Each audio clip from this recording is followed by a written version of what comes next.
فیضان جمادی الاولی و جمادی الاخری۔ الحمد للہ رب العالمین والصلاة والسلام علی خاتم النبیین، اما بعد فاعوذ باللہ من الشیطان الرجیم، بسم اللہ الرحمن الرحیم۔ فیضان جمادی الاولی و جمادی الاخری۔ یہ رسالہ المدینۃ العلمیہ کی کتاب اسلامی مہینوں کے فضائل سے جمادی الاولی اور جمادی الاخری کے مہینوں کی مناسبت سے تیار کیا گیا ہے۔ دعائے عطار، یا رب المصطفیٰ، جو کوئی 14 صفحات کا رسالہ فیضان جمادی الاولی و جمادی الاخری پڑھ یا سن لے، اسے اسلامی مہینوں کا ادب نصیب کر اور اس کی ماں باپ سمیت بے حساب مغفرت فرما، آمین بجاہ خاتم النبیین صلی اللہ علیہ وآلہ وسلم۔ درود شریف کی فضیلت۔ فرمان آخری نبی صلی اللہ علیہ وآلہ وسلم، مسلمان جب تک مجھ پر درود شریف پڑھتا رہتا ہے، فرشتے اس پر رحمتیں بھیجتے رہتے ہیں۔ اب بندے کی مرضی ہے کم پڑھے یا زیادہ، بیٹھتے اٹھتے جاگتے سوتے، ہو الہی میرا شعار درود، صلو علی الحبیب صلی اللہ علی محمد۔ جمادی الاولی و جمادی الاخری نام رکھنے کی وجہ۔ اسلامی سال کا 5واں مہینہ جمادی الاولی اور چھٹا جمادی الاخری ہے۔ اسلامی مہینوں کا تعلق چونکہ چاند سے ہے اور گردش چاند کے سبب ان مہینوں میں موسم بدلتا رہتا ہے۔ ایک موسم کسی مہینے میں آتا ہے تو اگلے چند سالوں میں وہ موسم کسی اور مہینے میں آ جاتا ہے، اسی لیے موسم کو اسلامی مہینوں کے ساتھ خاص نہیں کر سکتے۔ لیکن جب ان مہینوں کے نام رکھے گئے، اس وقت اس 5ویں اور چھٹے مہینے میں اتنی سردی پڑتی تھی کہ پانی جم جایا کرتا تھا، اور جمادی کا معنی ہے جم جانا۔ اسی مناسبت سے 5ویں مہینے کو جمادی الاولی اور چھٹے مہینے کو جمادی الاخری کہا جانے لگا۔ درست نام اور صحیح تلفظ۔ مشہور نحوی امام فرح کہتے ہیں، کل الشہور مذکرۃ الا جمادیین، یعنی تمام مہینوں کے نام مذکر ہیں سوائے 2 جمادی مہینوں، یعنی جمادی الاولی اور جمادی الاخری یا آخرہ کے، ان دونوں کے نام مؤنث ہے۔ جب لفظ جمادی مؤنث ہے تو اس کی صفت بھی مؤنث ہی ذکر کی جائے گی، اس لیے جمادی الاول اور جمادی الاخر نہ کہا جائے، کیونکہ اول اور آخر مذکر ہے، بلکہ جمادی الاولی اور جمادی الاخری کہنا چاہیے۔ ایسے ہی چھٹے مہینے کو جمادی الثانی بھی نہ کہا جائے، کیونکہ ثانی وہاں آتا ہے جہاں اس کے بعد ثالث یعنی تیسرا بھی ہو، جبکہ یہاں تیسرا نہیں۔ لغت کے اعتبار سے ان دونوں مہینوں کے درست نام اور صحیح تلفظ یہ ہے: جمادی الاولی، جمادی الاخری اور جمادی الاخرہ۔ پیارے پیارے اسلامی بھائیوں، ہمیں اپنی آخرت کی بہتری کے لیے پورا سال ہی فرائض و واجبات کی پابندی کے ساتھ ساتھ نفلی عبادات کا بھی اہتمام کرنا چاہیے، کیونکہ اللہ پاک اپنے بندوں کے ہر نیک عمل پر فضل و کرم کی چھما چھم بارش برساتا ہے۔ بالخصوص کچھ مہینوں کے مخصوص ایام اور ان کی راتوں میں اس کے دریائے رحمت کی روانی مزید بڑھ جاتی ہے۔ اس کی رحمت کو پانے اور شوق عبادت بڑھانے کے لیے ان میں مخصوص عبادات اور اوراد و وظائف پر اجر و ثواب کی بشارتیں دی گئی ہیں۔ جمادی الاولی کے مہینے میں بھی شوق عبادت بڑھانے اور خوب اجر و ثواب کمانے کے لیے بزرگان دین کے معمولات اور ان سے منقول عبادات اور کچھ اوراد و وظائف یہاں نقل کیے جا رہے ہیں۔ اللہ کریم سے دعا ہے کہ ہمیں اس ماہ مکرم میں اپنی رضا و خوشنودی کے لیے خوب عبادات کرنے کی توفیق عطا فرمائے۔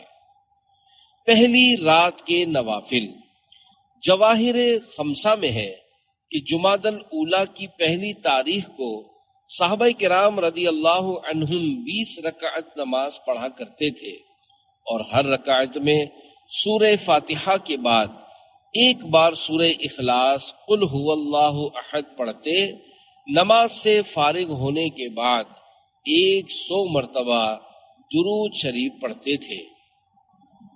خلیفہ مفتی اعظم ہند فیض ملت حضرت علامہ مفتی محمد فیض احمد اویسی رحمت اللہ علیہ فرماتے ہیں انشاءاللہ اس نماز کی برکت سے اللہ پاک بے شمار نمازوں کا ثواب عطا کرے گا۔ جواہر خمسہ میں ہے پہلی رات 2 رکعت اس طرح ادا کرے کہ پہلی رکعت میں سورہ فاتحہ کے بعد سورہ جمعہ اور دوسری میں سورہ مزمل پڑھے۔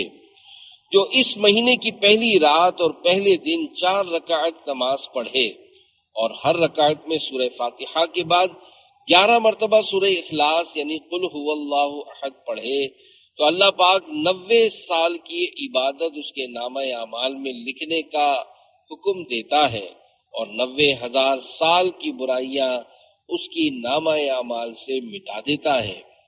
حضرت علامہ مفتی محمد فیض احمد اویسی رحمت اللہ علیہ فرماتے ہیں کہ پہلی تاریخ کو بعد نماز مغرب 8 رکعت نماز 4 سلام سے پڑھنی ہے۔ پہلی اور دوسری رکعت میں سورہ فاتحہ کے بعد سورہ اخلاص قل هو اللہ احد 11 مرتبہ پڑھے۔ یہ نماز بہت افضل ہے اور اس کے پڑھنے سے انشاءاللہ بے شمار عبادات کا ثواب پاک پروردگار کی طرف سے عطا کیا جائے گا۔ تیسری رات کے نوافل جواہر خمسہ میں ہے تیسری رات کو 20 رکعت 10 سلام سے پڑھے اور ہر رکعت میں سورہ فاتحہ کے بعد 10 بار سورہ قدر پڑھے۔ نماز کے بعد صبح تک یہ تسبیح پڑھتا رہے یا عظیم تعظمت بعظمتک والعظمت فی عظمتک یا عظیم۔ ترجمہ اے عظمت والے تو اپنی بڑائی کے سبب عظمت والا ہے اور اے عظمت والے حقیقی بڑائی تیری ہی بڑائی ہے۔ 27ویں رات کے نوافل جواہر خمسہ میں ہے اس ماہ کی 27 تاریخ کو 8 رکعتیں 2 سلام سے پڑھیے اور ہر رکعت میں سورہ فاتحہ کے بعد سورہ والضحیٰ ایک بار پڑھیے، پھر یہ تسبیح پڑھیے سبوح قدوس رب الملائکۃ والروح۔ ترجمہ پاک ہے بے عیب ہے فرشتوں اور روح کا رب۔ جمادی الاولیٰ کے روزے حضرت شاہ کلیم اللہ شاہ جہاں آبادی رحمت اللہ علیہ فرماتے ہیں اس مہینے کی دوسری 12ویں اور 21ویں کو روزہ رکھنے کا بہت ثواب ہے۔ جمادی الاخری کیسے گزارے؟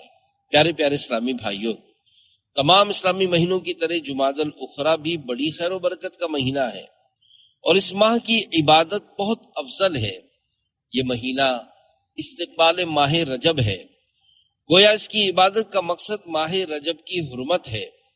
اس ماہ مبارک کے متعلق بزرگان دین رحمت اللہ علیہم سے مخصوص عبادات و نوافل منقول ہیں جنہیں اپنا کر اللہ پاک کی رضا و خوشنودی اور اس مہینے کی برکتیں حاصل کی جا سکتی ہیں۔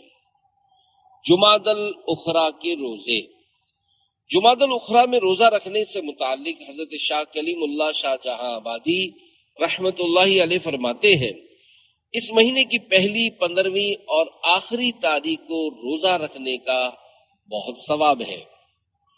پہلی رات کے نوافل جواہر خمسہ میں ہے جمادی الاخری کی پہلی رات 2 رکعت نماز پڑھے اور سلام کے بعد خوب استغفار کرے۔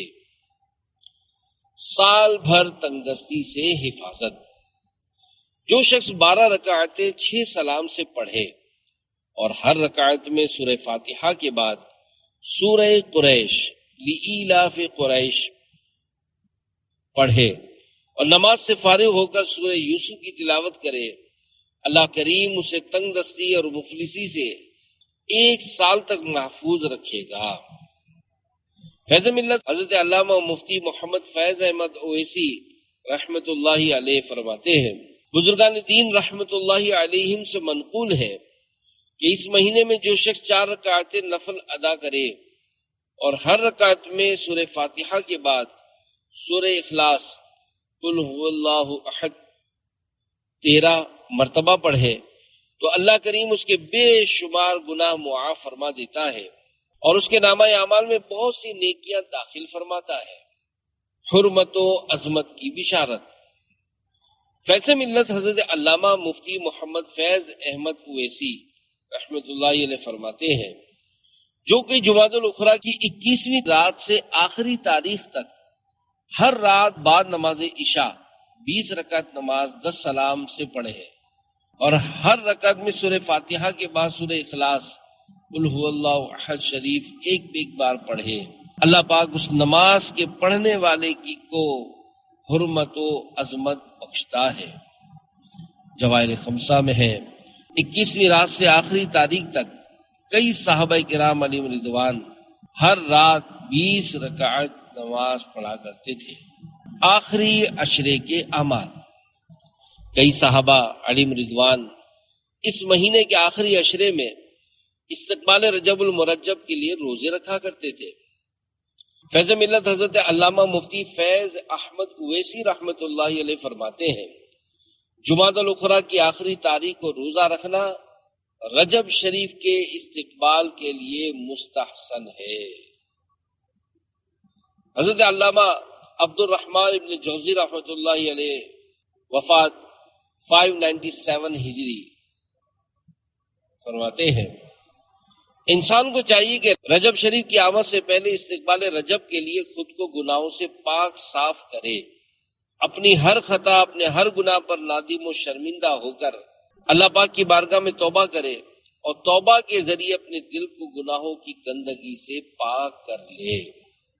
صلو علی الحبیب صلی اللہ علی محمد۔ جمادی الاولی اور اخری کی متفرق عبادات۔ بعض نیکیاں ایسی ہیں کہ جن کے ذریعے ہر ماہ اجر و ثواب کمایا جا سکتا ہے۔ فرائض کی پابندی کے ساتھ ساتھ جمادی الاولی اور جمادی الاخری میں ان نیکیوں کا بھی اہتمام کیجیے اور اللہ پاک کی خوب رحمتیں اور برکتیں حاصل کیجیے۔ روزے کے لیے مہینے کے افضل ایام۔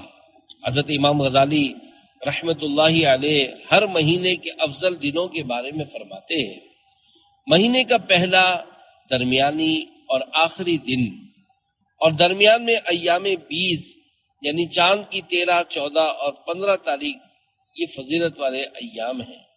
ان میں روزے رکھنا اور بکثرت خیرات کرنا مستحب ہے تاکہ ان اوقات کی برکت سے اس کا اجر دگنا یعنی ڈبل ہو۔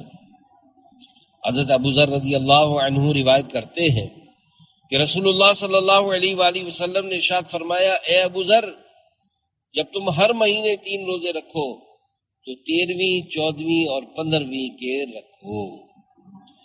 حضرت ابو عثمان نہدی رحمت اللہ علیہ فرماتے ہیں کہ میں 7 روز تک حضرت ابو ہریرہ رضی اللہ عنہ کا مہمان رہا۔ میں نے پوچھا، اے ابو ہریرہ رضی اللہ عنہ، آپ کس طرح روزے رکھتے ہیں یا آپ کے روزے کیسے ہوتے ہیں؟ فرمایا، میں ہر مہینے کے آغاز میں 3 روزے رکھتا ہوں اور اگر کوئی عارضہ پیش آ جاتا تو مہینے کے آخر میں 3 روزے رکھ لیتا ہوں۔ مہینے بھر کا ثواب۔ اعلیٰ حضرت امام اہل سنت مولانا شاہ امام احمد رضا خان رحمت اللہ علیہ کی بارگاہ میں عرض کی گئی، ایام 20 میں روزہ رکھنے سے مہینے بھر کا ثواب ملتا ہے۔ ارشاد فرمایا، ہاں، پہلی، دوسری، تیسری یا 13، 14، 15 یا 27، 28، 29 ان میں سے جس میں روزہ رکھے سب کا ثواب برابر ہے۔ ایک روایت میں ہے کہ سرور کونین صلی اللہ علیہ وآلہ وسلم ہمیں ایام 20 کے 3 روزے رکھنے کا حکم دیا کرتے اور فرمایا کرتے، یہ 1 مہینے کے روزوں کے برابر ہیں۔ پیارے پیارے اسلامی بھائیوں، ہمارے پیارے نبی صلی اللہ علیہ وآلہ وسلم نے ہر مہینے کے ایام بیز میں روزے رکھنے کی ترغیب ارشاد فرمائی ہے، اور بزرگان دین نے ہر مہینے روزوں کے لیے افضل ایام بیان فرمائے ہیں۔ اس لیے ہمیں چاہیے کہ ان مہینوں میں بھی روزے رکھیں تاکہ خوب رحمتیں اور برکتیں حاصل ہوں۔ مومن کا موسم بہار شروع میں بتایا گیا ہے کہ جب مہینوں کے نام رکھے گئے تو اس دوران 5ویں اور 6 قمری مہینے میں بہت زیادہ سردی ہوا کرتی تھی، جس کی وجہ سے 5ویں کا نام جمادی الاولیٰ اور 6 مہینے کا نام جمادی الاخری رکھا گیا۔ اسی مناسبت سے یہاں سردیوں میں کی جانے والی نیکیوں کے حوالے سے بزرگان دین رحمت اللہ علیہم کے چند اقوال اور ان کے واقعات نقل کیے جا رہے ہیں۔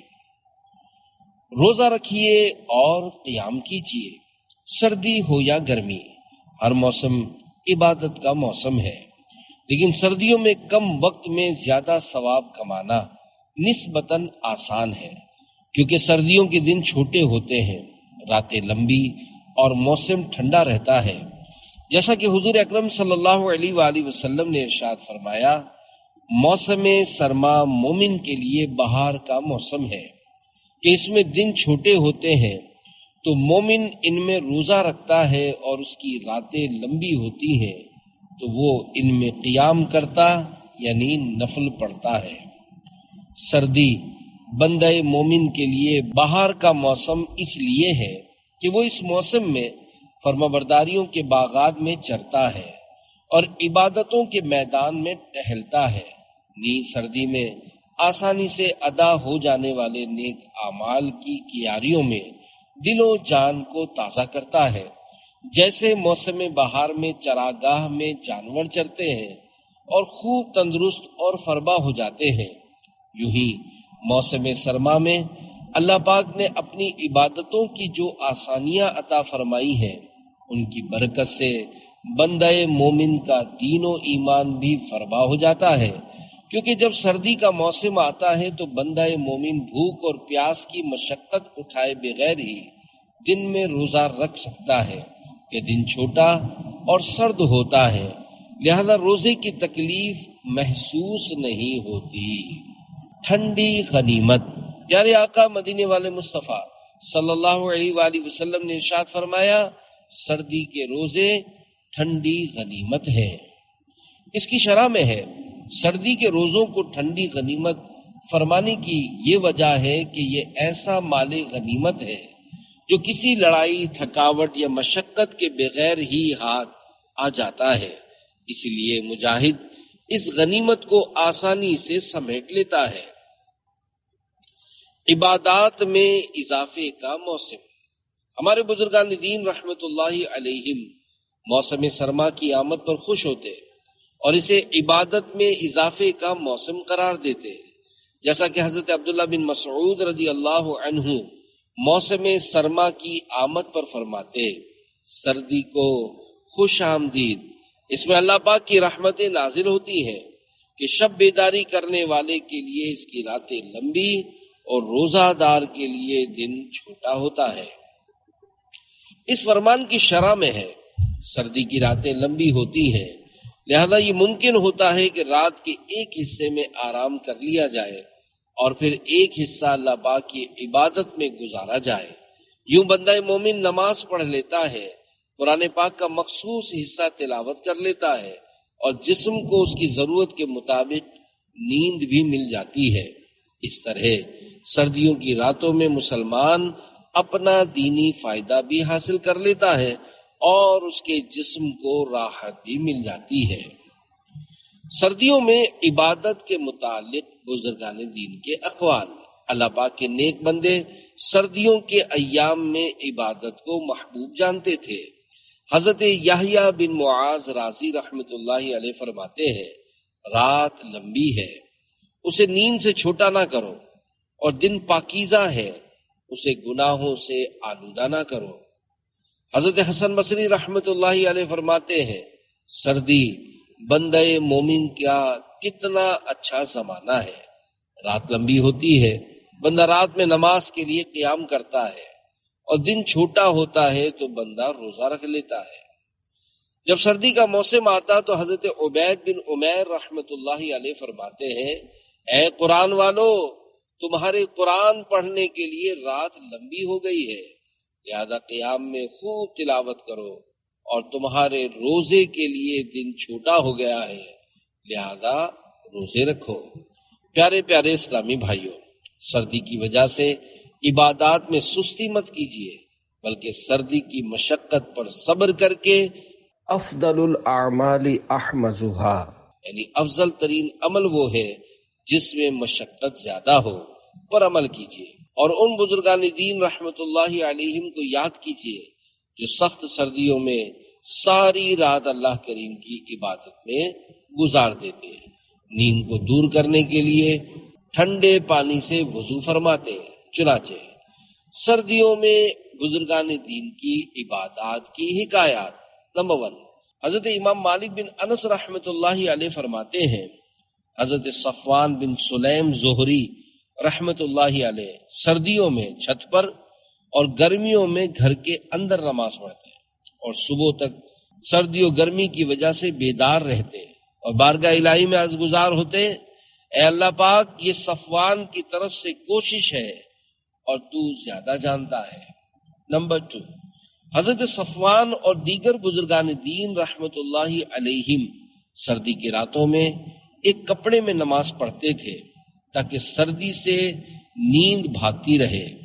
کچھ بزرگان دین رحمت اللہ علیہم کو عبادت میں نیند آنے لگتی تو پانی میں غوطہ لگا لیتے اور فرماتے، یہ پانی دوزخیوں کے پیپ کے پانی سے ہلکا ہے۔ فکر آخرت کا ایک انداز۔ نمبر 3، حضرت زبید یامی رحمت اللہ علیہ ایک رات تہجد کے لیے اٹھے، وضو کے لوٹے میں ہاتھ ڈالا تو پانی بہت ٹھنڈا تھا اور سردی کی شدت سے جمنے کے قریب تھا۔ ٹھنڈک محسوس ہوئی تو آپ رحمت اللہ علیہ کو جہنم کی زمہریر یاد آ گئی۔ زمہریر شدید قسم کی ٹھنڈک ہے جو کفار کو عذاب دینے کے لیے تیار کی گئی ہے۔ یہ اپنی ٹھنڈک سے یوں جلاتی ہے جیسے آگ اپنی گرمی سے جلاتی ہے۔ ساری رات یوں ہی گزر گئی اور صبح تک آپ نے لوٹے سے ہاتھ نہ نکالا۔ صبح آپ کی کنیز آئی تو آپ اسی کیفیت میں تھے۔ کنیز بولی، جناب والا، آپ کو کیا ہو گیا ہے؟ آپ نے معمول کے مطابق گزشتہ رات نماز تہجد بھی نہیں پڑھی اور یہاں ایسے ہی بیٹھے ہوئے ہیں۔ حضرت زبید یامی رحمت اللہ علیہ نے فرمایا، اللہ پاک تم پر رحم فرمائے، ہوا یہ کہ میں نے لوٹے میں ہاتھ ڈالا تو پانی کی ٹھنڈک سے تکلیف ہوئی، پھر مجھے زمہریر یاد آ گئی۔ خدا کی قسم، تمہارے یہاں آنے تک بھی مجھے اس پانی کی ٹھنڈک محسوس نہ ہوئی۔ نمبر 4، حضرت داؤد بن رشید رحمت اللہ علیہ فرماتے ہیں، ایک شخص کسی سرد رات میں نماز کی خاطر وضو کرنے اٹھا، پانی بہت ٹھنڈا محسوس ہوا، وہ رونے لگا۔ اتنے میں ایک پکار سنائی دی، کیا تم اس پر راضی نہیں کہ ہم نے لوگوں کو سلا دیا اور تمہیں اٹھایا، تم یوں رونا رو رہے ہو؟ نمبر 5، حضرت ابو سلیمان دارانی رحمت اللہ علیہ فرماتے ہیں کہ میں ایک سرد رات محراب میں تھا، سردی نے بہت پریشان کر دیا، میں نے سردی کے مارے ایک ہاتھ چھپا لیا اور دوسرا ہاتھ پھیلا رہا، اتنے میں میری آنکھ لگ گئی۔ کوئی کہنے والا کہہ رہا تھا، اے ابو سلیمان، ایک ہاتھ میں ہم نے رکھ دیا جو رکھنا تھا، اگر دوسرا ہاتھ بھی ہوتا تو اس میں بھی ضرور رکھتے۔ حضرت ابو سلیمان دارانی رحمت اللہ علیہ فرماتے ہیں، اس کے بعد میں نے خود سے عہد کر لیا کہ گرمی ہو یا سردی ہمیشہ دونوں ہاتھ پھیلا کر ہی دعا کروں گا۔ جن کے لیے سردی گرمی برابر تھی۔ بعض بزرگان دین رحمت اللہ علیہم کے لیے سردی اور گرمی برابر ہوتی تھی، جیسا کہ محبوب پروردگار صلی اللہ علیہ وآلہ وسلم نے حضرت مولا علی شیر خدا رضی اللہ عنہ کے لیے دعا کی کہ اللہ پاک ان سے گرمی اور سردی دور فرما دے، چنانچہ حضرت مولا کائنات علی المرتضیٰ رضی اللہ عنہ سردی میں موسم گرما کے یعنی باریک کپڑے زیبتن فرماتے ہیں، اور گرمی میں سرما کے یعنی موٹے کپڑے کو نوازتے ہیں۔ ایک تابعی بزرگ رحمت اللہ علیہ کو سردی میں پانی سے طہارت حاصل کرنے میں بہت تکلیف ہوتی تھی۔ انہوں نے بارگاہ الہی میں دعا کی، چنانچہ ان کی دعا مقبول ہوئی، اور سردی کے موسم میں ان کے پاس پانی آتا تو گرم ہونے کے سبب اس میں بھاپ ہوتی۔ حضرت ابو سلیمان رحمت اللہ علیہ نے سفر حج کے دوران ایک بزرگ رحمت اللہ علیہ کو دیکھا کہ سخت سردی میں بوسیدہ کپڑے پہنے ہوئے ہیں اور پسینے میں شرابور ہیں۔ حضرت ابو سلیمان رحمت اللہ علیہ کو حیرت ہوئی، آپ نے بزرگ سے حال پوچھا، انہوں نے فرمایا گرمی اور سردی تو اللہ پاک کی دو مخلوقات ہیں، اللہ پاک حکم فرمائے کہ سردی گرمی مجھ پر چھا جائیں تو مجھے سردی اور گرمی لگ کے رہیں، اور اگر وہ رب کریم حکم فرمائے تو سردی و گرمی میرے قریب بھی نہ آئے۔ ان بزرگ رحمت اللہ علیہ نے مزید فرمایا،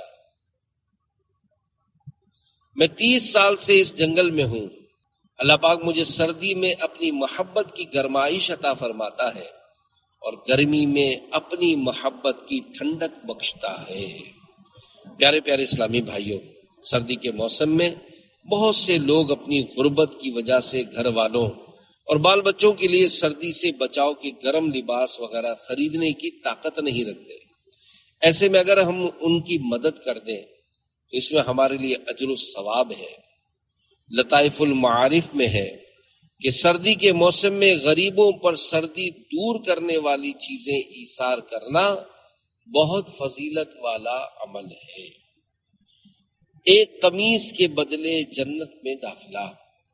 حضرت سلیمان رحمت اللہ علیہ کا بیان ہے کہ اہل شام میں سے ایک شخص نے آ کر کہا، مجھے حضرت صفوان بن سلیم زہری رحمت اللہ علیہ کے بارے میں بتاؤ، میں نے انہیں جنت میں داخل ہوتے دیکھا ہے۔ پوچھا کس عمل کے سبب؟ اس نے بتایا کہ کسی ایک کو قمیص پہنانے کے سبب۔ حضرت صفوان بن سلیم زہری رحمت اللہ علیہ سے کسی نے اس قمیص کا تذکرہ کیا تو آپ نے فرمایا، ایک مرتبہ میں سخت سردی کی رات میں مسجد سے نکلا تو ایک برہنہ بے لباس شخص پر نظر پڑی، میں نے اپنی قمیص اتار کر اسے پہنا دی۔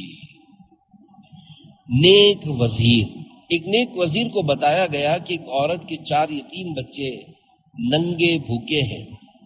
وزیر نے ایک آدمی کو حکم دیا کہ فوراً جاؤ اور ان کی ضرورت کے کپڑے اور کھانا وغیرہ انہیں پہنچاؤ۔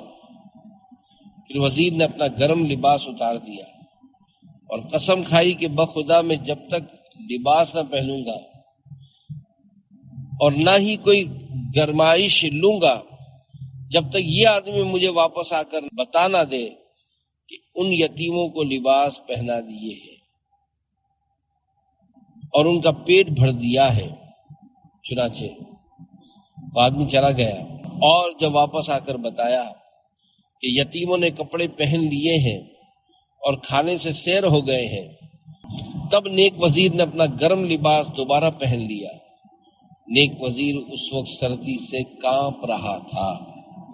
اللہ پاک ہمیں بھی غریبوں یتیموں کی ضروریات کا خیال رکھنے اور ان کے ساتھ حسن سلوک کرنے کی توفیق عطا فرمائے، اور جمادی الاولیٰ جمادی الاخری میں موسم جیسا بھی ہو خوب عبادتیں کرنے کی توفیق عطا فرمائے، آمین، بجاہ خاتم النبیین صلی اللہ علیہ وآلہ وسلم۔